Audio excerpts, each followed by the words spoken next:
Hello, Jason Stanley with Red Hill Mobility Group, and today we're going to talk about our relay training board. So I am a retired 915. I retired out of the Army after 20 years experience, all maintenance. So I have a lot of hands-on experience, not only with troubleshooting, but teaching others to troubleshoot. And in my opinion, this is the best way to get it done, and we've had really, really good success. So the system's going to come packaged just like this in this nice sealed Cordura bag. We typically leave it in the bag for training when we're running classes, but it comes with a DeWalt battery, as well as all of your banana plug cables for running your circuits. So what we use this board for is to teach the fundamentals of troubleshooting, right? And relays and solenoids are the foundation to me. So this is our starting point to teach young mechanics how to troubleshoot. Pretty simple. We use banana plugs to complete our circuits. I'm just going to go through a single basic circuit using a solenoid to show the concept. And typically what we'll have the students do here is, after the classroom portion, we will use a dry erase marker to draw out the circuits. Everything you see on this board is printed on the underneath, and we did that so you can draw out the circuits. What we found is that it's easier for students to remember where to make their connections at the beginning, at least. So again, we have a various combination of switches, lights, and various relays and a solenoid. There's a lot of combinations we can do as far as circuits, but the idea here, this teaches them how relays work and how solenoids and switches work, so they get the base theory, and then they can apply it to troubleshooting, because as you know, most systems on military equipment are controlled in one way or another by relays and solenoids. So once we supply power with our DeWalt battery, we have a resettable 15 amp breaker here, and we kind of use that as our power switch. Here on the display screen, this is a buck converter, so that 20-volt battery is regulated at 12 volts so we don't burn out any of our components. But you can see that on the screen, and you can see your battery health and life. On this side, we have a touch LED. So what we noticed, some of the classrooms were a little bit darker, so we have a dimmable light that backlights the board. It just makes it easier for the students to see. We could start very simply on this, and sometimes I do, depending on the student's knowledge base. Sometimes I have to start with just a simple on-off switch and explain how that switch works, because that's going to lead us to the electromagnetic switches that we're going to deal with up here. Pretty simple here. We have a power bus and a ground bus. So any ground source they need, any power source they need is built into the board. I will go through a simple circuit here. I'm just going to run this fan using this solenoid. So I will take it, I can pick any one of my switches down here, and in this case I'll use the push button. I run power to the switch. Now from the switch, everything's labeled here, so I'm going to use that switch as the signal to my relay coil. So we'll go to 86. Now 30 is going to be our battery input, so we'll run that straight to the positive bus. 87 is going to be my normally open contact. It's going to go through my normally open contact of the solenoid here. We can refer to that as pin 87. It helps the students understand it better. And that is going to run directly to the load. So now we just need to supply our grounds.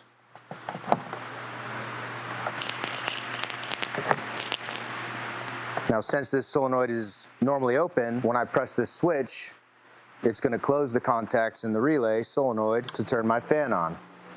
And I'll loosely use this to mimic a starting circuit. And as we progress, I can loosely mimic the FMTV start charge circuit using this board, which will include alternator excite.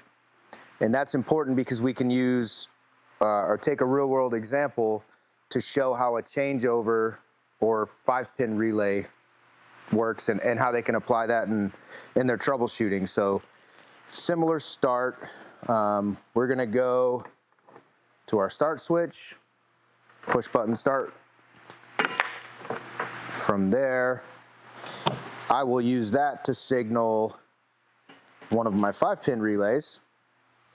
And this 5-pin relay is actually going to signal, call this the starter pilot relay.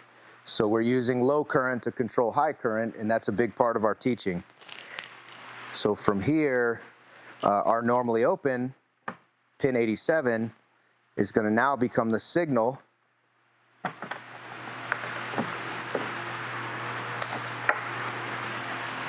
'87, our normally open circuit, is going to become the signal for our starter pilot relay. So same, we're going to run straight to power for 30. Same here. And now our normally open for our solenoid is going to go to our simulated starter, the fan.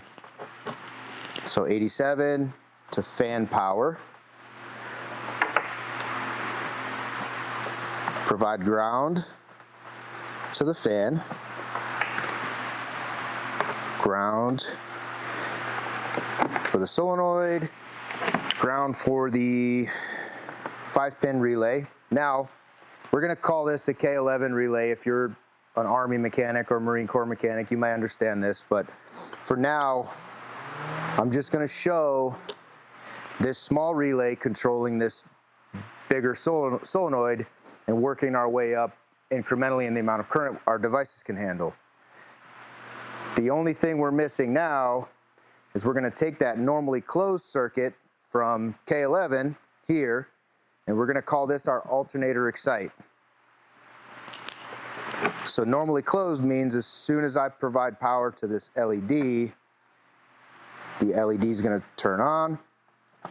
What this mimics, when I press the start button, my changeover relay is going to supply power to energize the solenoid, which turns the starter.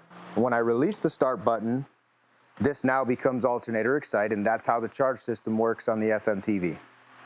So this is a great example of something that we can apply in real life, and we typically do after our classes. When we get to the hands-on portion, we will go through and look at that circuit in real life. So, okay, so the reason we chose a hands-on training aid is for synaptic feedback.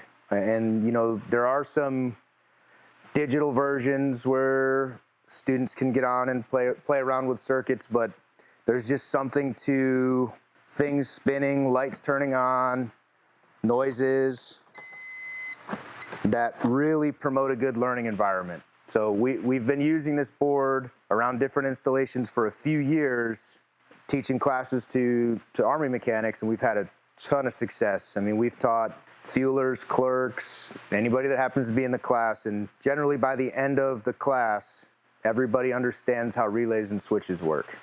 All right, so the idea here, you know, we would like for a unit to purchase these boards, and we provide a train the trainer course. So you know, we want the customer to be self-sufficient and have training aids that they can use, and their NCOs can teach young soldiers. And at any time, you know, we'll go back and give refresher training to the leaders if needed. But so far, we've found the train the trainer approach to be ideal. So if this is something you're interested in, or you'd like to, you know, talk about some training, we do offer training courses, or, you know, train the trainer style, which I love to come out and teach, but I prefer to teach leaders or future leaders that can go on to teach their own soldiers.